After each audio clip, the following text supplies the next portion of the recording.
Good morning. Today we are doing one-step equations with division problems. So that means that we will be using multiplication to solve them because we do the opposite. We will be having a test the next time over one-step equations. So you really need to go back and look at those videos.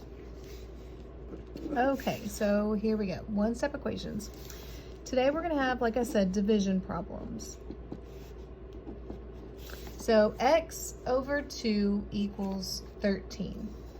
All right, when we have a line like that underneath the x, that means that we are supposed to be dividing. X divided by 2 equals 13. So we want to do the opposite, the inverse operation of that. Well, what is the opposite of division? It's multiplication. So the way that we're going to show multiplication is by multiplying x by 2. Because 2 divided by 2, when we have that division sign, is 1. We're wanting 1x by itself. Whatever we do to one side, we do to the other. So we're going to take 13 times 2. That's what that parentheses means. 13 times 2. So that would be x equals 26. Okay? So let's check it. 26 divided by 2 does give me 13. So it makes sense. Okay, let's try another one. X over 4 equals 4. Okay, so again, it's a division problem. We're going to do the opposite. What's keeping x from being by itself? The divided by 4. What's the inverse operation of that, or the opposite, would be to multiply by 4. Do it in a different color so that way you can see it. So we would cancel that because 4 divided by 4 is 1. But we're multiplying there to get rid of it.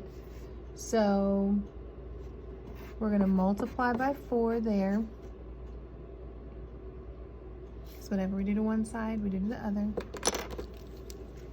And then we get x equals 4 times 4 is 16. Okay, and then we have to check and make sure it makes sense. 16 divided by 4, does that give me 4? Yes, it does. Last example. X divided by 2 equals 5. Okay, it's a division problem. So we're going to do the opposite, which is to multiply. Try to find a pencil that's sharp. Okay. The 2 is what's keeping x from being by itself, so we're going to multiply by 2. That cancels. Whatever we do to one side, we do to the other.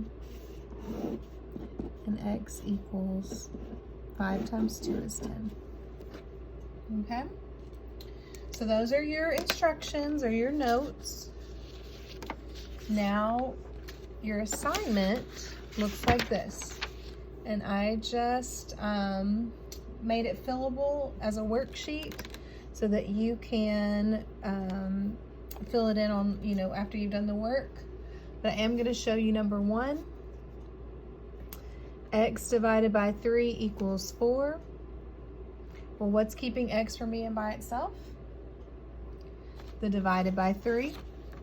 So what's the opposite of that? It's to multiply by 3. Cancel that. Whatever we do to one side, we do to the other.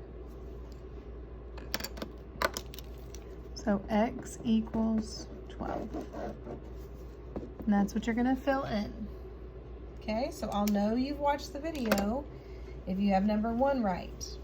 Okay, and I've shown you exactly how to do that for the rest of them. Have a good day. Bye.